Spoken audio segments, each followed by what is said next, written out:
c'est le prophète Léon encore ce matin.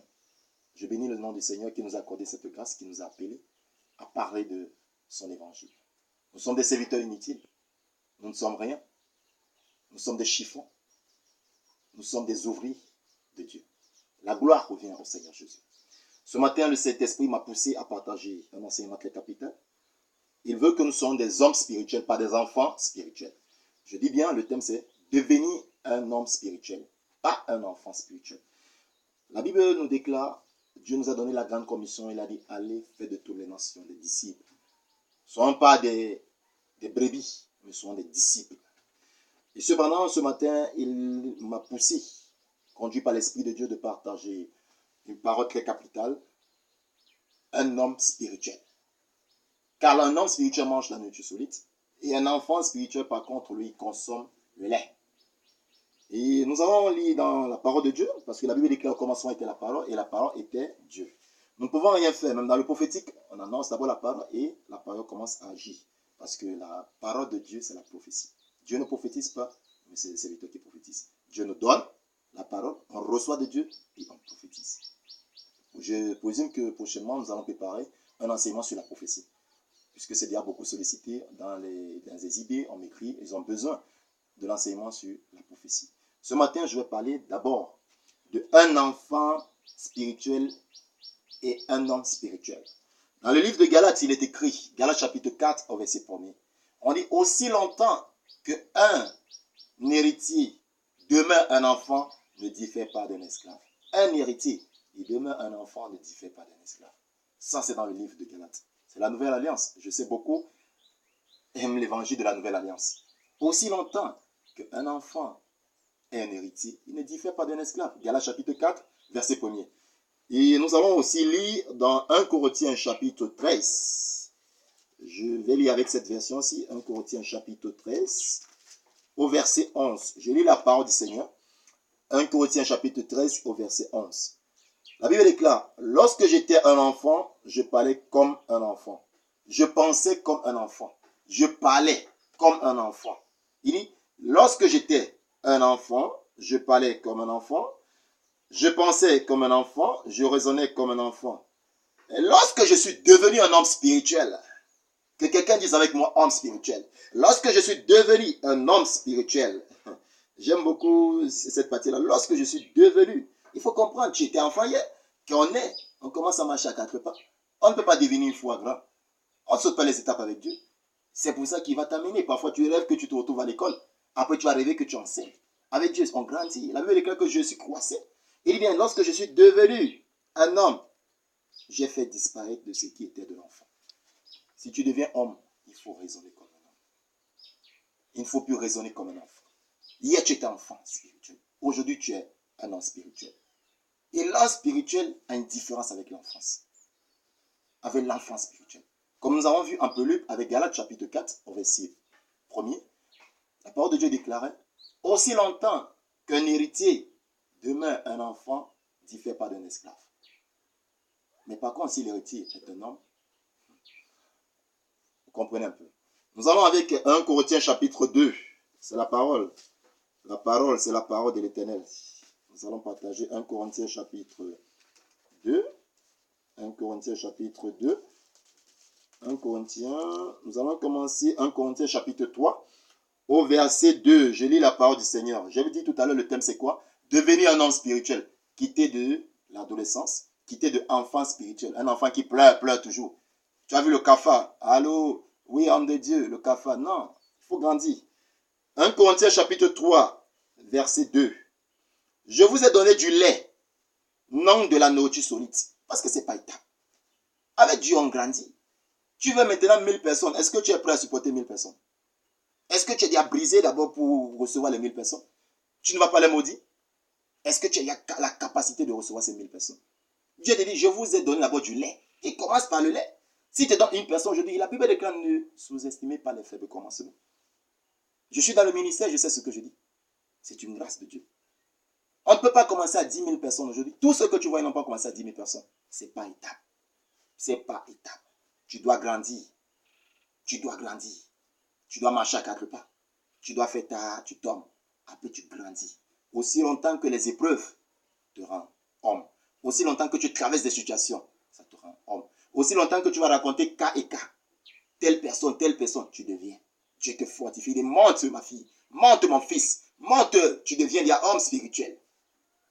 Tu dois comprendre qu'il y a une étape à traverser. Ne cherche pas à devenir une fois. Non, non, il y a un prix à payer. Ce n'est pas étape. La Bible est quand Jésus croissait et grandissait. Je continue la lecture.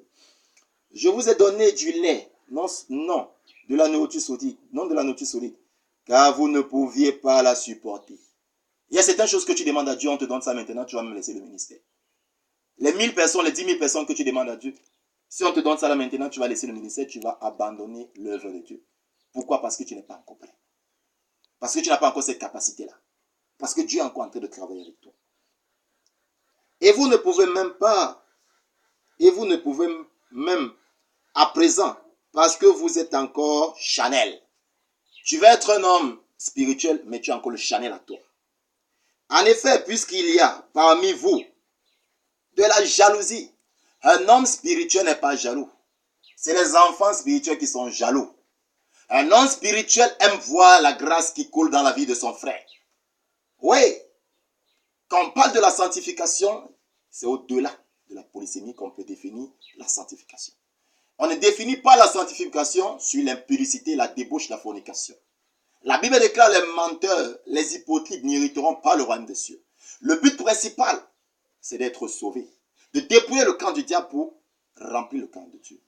La mission que Dieu nous a attribuée, c'est de gagner des âmes. Quelqu'un peut venir à toi avec des maladies, ce n'est pas le problème de Dieu. Mais le problème de Dieu, c'est son âme. Parce que l'homme a trois choses. Le corps, l'esprit et l'âme. Dieu dit, n'aie pas peur de celui qui peut blesser le corps. Mais aie peur de celui qui va tuer l'âme. Ah oui, tu dois comprendre ça ce matin. Par la grâce de Dieu, tu dois comprendre. N'ayez pas peur de celui qui va te blesser, celui qui va t'insulter, celui qui va parler mal de toi. Car il est écrit dans le livre de Luc, chapitre 6, verset 26. Malheur à celui qui en parle, que les hommes ne parlent que de bien. Malheur. Si Jésus, on disait c'est le prince des démons, Belzébul, toi tu es qui pour qu'on ne parle pas de toi? Tu veux la grandeur, tu veux être homme, habitue-toi à dire ça. Les principes de l'élévation. Dieu a dit 2020 c'est une année d'élévation, mais tu dois y accompagner. Il t'amène quelque part, il te fortifie.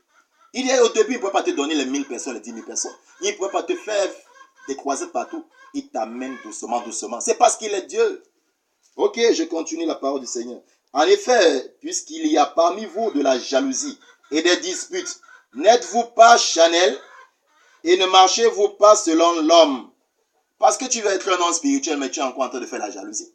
Dieu utilise ton frère dans ce point, tu es jaloux. Dieu utilise ton frère dans ce point, tu es jaloux. Non, la jalousie ne vient pas de l'Éternel. Dieu n'est pas un Dieu jaloux pour des trucs charnels. Il ne partage pas sa gloire. Il est un Dieu que c'est lui qui est au-dessus de toutes les choses. Il dit qu'il est le Dieu des dieux. Les petits dieux ne le voient pas. On dit notre Père qui est aux cieux. Il n'est pas là. Il est aux cieux. Il est au-delà de nos pensées. Mais tu es encore jaloux, mais tu veux être un homme spirituel. Il y a un problème. Il faut y commencer à briser ce caractère. Ce matin, on a dit le thème, c'est devenir un homme spirituel. Je continue. Verset 4. Dans 1 Corinthiens chapitre 3, verset 4. Quand l'un dit, moi je suis deux, laisse-moi te dire, ton père spirituel ne va pas t'amener au ciel. Ton église ne va pas t'amener au ciel. Ton pasteur ne t'amènera pas au ciel. Ton prophète ne t'amènera pas au ciel. C'est ta relation avec Dieu. Car il est écrit, il a réservé à un homme, dans Hébreux chapitre 9, de mourir une fois, après vient le jugement. Le jour de ton jugement, personne ne va venir porter tes péchés. Dans le livre d'Apocalypse, la Bible déclare, j'ai vu des morts, des grands et des petits. Des livres furent ouverts. Tout ce que tu as eu à faire va être mentionné. Même si le jour où tu meurs, on appelle tous les hommes de Dieu du monde, ça ne changera rien. C'est maintenant que tu dois comprendre que le but principal de l'Éternel, c'est que tu dois être sauvé. C'est pour que ton âme, ton esprit, là, c'est ça le plus important. Ce n'est pas ton corps. Maquille-toi comme tu veux, fais le ça comme tu veux, ça ne concerne pas Dieu. Mais le plus important qui concerne Dieu, c'est que ton âme et ton esprit soient sauvés. Je continue. Quand on dit au verset 4, l'un dit, moi je suis de Paul, Et l'autre dit, moi je suis d'Apollos. N'êtes-vous pas des hommes? Hey, moi je suis de tel ministère, maison de prière. Moi je suis de tel ministère, compassion globale. Qui est le Dieu des ministères? Est-ce qu'un royaume peut se diviser? Qui est le Dieu des dieux? Je suis de tel, tout. Toi qui dis que tu es de maison de prière, le jour où tu vas quitter qui aussi? Tu pars aux États-Unis, il n'y a pas maison de prière, tu ne vas plus aller à l'église. C'est un problème. Est-ce que tu vas plus aller à l'église? Il y a un problème. Est-ce que tu n'iras plus à l'église? Il y a un grand problème. Laissez les affaires de brebis. Laissez les affaires Chanel. Deviens un homme spirituel. Tu as cru ça fait 20 ans, 15 ans. C'est très important. Mais tu es encore enfant spirituel. Deviens un homme spirituel. Un homme spirituel n'est pas dans la jalousie, comme on a lu tout à l'heure. Un homme spirituel n'est pas pour dire, moi je suis de tel. Moi je suis de l'autre. Non, ça c'est Chanel. Verset 6. Verset 5. Qu'est-ce que donc Apollos et qu'est-ce que Paul? Des serviteurs par le moyen desquels vous avez cru, selon que le Seigneur l'a donné à chacun. J'ai planté, Apollos a arrosé, mais Dieu a fait croître. Je vais te dire quelque chose ce matin. Partout où tu es passé, c'était une mission pour le Seigneur. Partout où tu es passé, Dieu t'enseigne. Partout où tu es passé, Dieu te baptise. Ne regrette pas là où tu es passé. Sois un homme spirituel. Comme on a dit tout à l'heure, l'homme spirituel ne regarde pas les choses de Chanel. Il n'est pas dans la jalousie. Il n'est pas dans la discussion. Il n'est pas dans la discussion pour dire je suis de tel ministère, je suis de telle assemblée. Non. Mais il est là pour que l'œuvre de Dieu doit avancer. Il est là pour qu'il doit être sauvé. Il doit vivre une vie de sanctification. Tu ne peux pas vivre une vie de sanctification, tu es dans la jalousie. Tu ne peux pas vivre une vie de sanctification, tu es dans les disputes. Ton moi là doit mourir. Deviens un homme spirituel. Il dit quand j'étais un enfant, j'aime ce verset-là. 1 Corinthiens chapitre 13, verset 11. Il dit, quand j'étais un enfant, je parlais comme un enfant. Je raisonnais comme un enfant. Je faisais comme un enfant. Maintenant, je suis devenu un homme. Aujourd'hui, deviens un homme spirituel. Laisse les choses Chanel. Quel que soit ce que tu vois pour ton frère, il tombe. Prie pour lui. N'amasse pas tes péchés sur toi. Arrête de pécher pour les cas des autres. Si toi, tu vis, comme tu dis, entre guillemets, sans péché, gloire à Dieu. Que les forts disent la parole de Dieu, doit se tenir les faibles. Ce matin, je veux que tu deviennes un homme de Dieu. Je bénis le Seigneur pour cet entretien. Nous allons parler prochainement sur la prophétie. Dieu va nous enseigner, c'est ce que je suis en train de recevoir de lui, avec beaucoup de personnes qui ont besoin de cet enseignement sur la prophétie. Étant donné que je suis dans le ministère prophétique, je suis le prophète Léon, nous allons parler de cela. Je bénis le Seigneur pour cet entretien. Vous avez souligné un grand point aujourd'hui. Quand tu étais un enfant, tu parlais comme un enfant. Tu faisais les choses des enfants. Les enfants spirituels, tu étais toujours en train de discuter. Je suis de tel ministère, je suis comme ça là, non. Est-ce que quand tu vas être affecté, là où il n'y aura pas ton ministère, tu n'iras pas à l'église? Est-ce que le jour où ton pasteur, ou ton prophète, ou ton apôtre, ou ton docteur, ou ton évangélique va mourir, tu ne vas plus servir Dieu? Pose-toi cette question. Ah oui, laissez les discussions. Ça, c'est la discussion des enfants. C'est la nourriture des laits. C'est la nourriture des enfants, le lait. Mais mange la nourriture solide des hommes spirituels. Ok, soyez bénis dans la paix du Seigneur, que le Seigneur Jésus-Christ continue à vous déverser des bénédictions. Il a dit cette année 2020, c'est une année d'élévation. Beaucoup de personnes seront élevées au Cameroun, dans le monde entier. Beaucoup de personnes auront la promotion dans leurs activités, dans leurs activités, dans le travail. Ils auront de la promotion, ils seront beaucoup nommés, d'autres même dans le gouvernement, parce que Dieu a dit c'est une année d'élévation. Dieu va élever beaucoup de personnes durant cette année. C'est une prophétie concernant toute l'année 2020. C'est une année où Dieu va élever beaucoup de personnes. Beaucoup de personnes vont aller d'une situation à une autre, ils sont élevés. Quand on parle d'élévation, c'est dans un domaine. Je ne connais pas ton domaine. Si c'est dans le ministère, Dieu va t'élever là-bas. Si c'est dans le commerce, Dieu va t'élever. Quel que soit ton domaine, là où tu es, Dieu a dit cette année, il a déversé une grâce particulière pour l'élévation. Ok, soyez bénis, que la grâce de Dieu continue à couler dans vos vies. Shalom. C'était le prophète Léon, dans la paix du Seigneur, que Dieu nous accorde la grâce. Amen.